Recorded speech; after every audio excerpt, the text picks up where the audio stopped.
हसनात अब्दुल्लाह ने हाल ही में एक बयान में कहा कि भारत के 7 सिस्टर्स को अलग कर दिया जाएगा। इसी संदर्भ में भारत के विदेश मंत्रालय ने दिल्ली में नियुक्त बांग्लादेश के उच्चायुक्त को तलब किया है। इस बयान और तलब की घटना को केंद्र में रखकर तनाव पैदा हुआ है, लेकिन इस तनाव की पृष्ठभूमि नई नहीं है, क्योंकि इसकी शुरुआत इंकिलाब मंच के उस्मान हादी को गोली मारने की घटना के बाद से हुई। यह कोई अलग अलग घटना नहीं, बल्कि एक स्पष्ट अपराध है।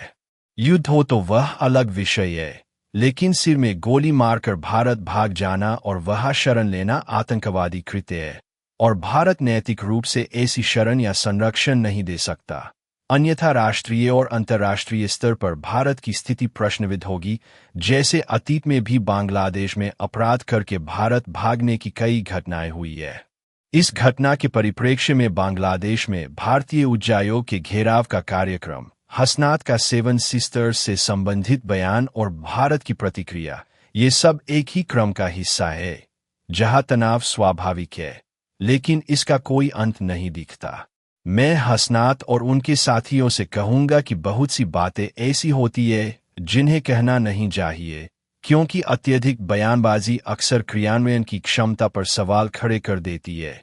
एक इस्लामी विद्वान के कथन के अनुसार, जो काम तलवार से नहीं किया जा सकता, उसे केवल मुंह से कहना उचित नहीं। हादी के सिर में गोली लगने की घटना से लोगों के दिलों में स्वाभाविक रूप से गहरा आघात पहुंचा है। उसी उथल पुथल से ऐसे बयान आ सकते हैं, लेकिन उनके परिणाम क्या हो सकते हैं, इस पर विचार करना जरूरी है, क्योंकि पहले ही अवामी लीग के कुछ बुद्धिजीवी खुलेआम सशस्त्र युद्ध की बात कर रहे हैं। लंदन में शपथ ग्रहण की खबरें आ रही है। कुल मिलाकर 1971 जैसी युद्धोन्मादी परिस्थिति बन रही है। यही हमारी चिंता का स्थान है। हम शरणार्थी शिविरों में नहीं जाना चाहते। हम टॉक शो के वक्ता या यूट्यूबर नहीं है।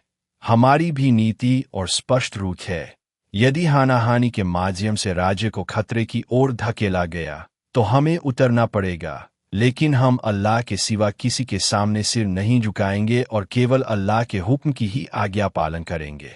हम स्थिति का अवलोकन कर रहे हैं, सतर्क और सजग है। यह दोषारोपण और पलटवार कितना राजनीतिक बयानबाजी है, यह समय बताएगा, लेकिन हम बांग्लादेश को इराक, सीरिया या अफगानिस्तान नहीं बनने देंगे। शरणार्थी नहीं होंगे। मोग, म्यांमार की सेनाएं या भारत का प्रभुत्व बांग्लादेश पर कब्जा नहीं करेगा, और देश के भीतर राजनीति विरोधी गतिविधियों के जरिए रेजीम चेंज के नाम पर लूटपाट भी धीरे धीरे जनता के सामने स्पष्ट हो जाएगी। यही बात है। मैं बस इतना ही कह सकता हूं कि स्थिति अच्छी नहीं दिख रही है।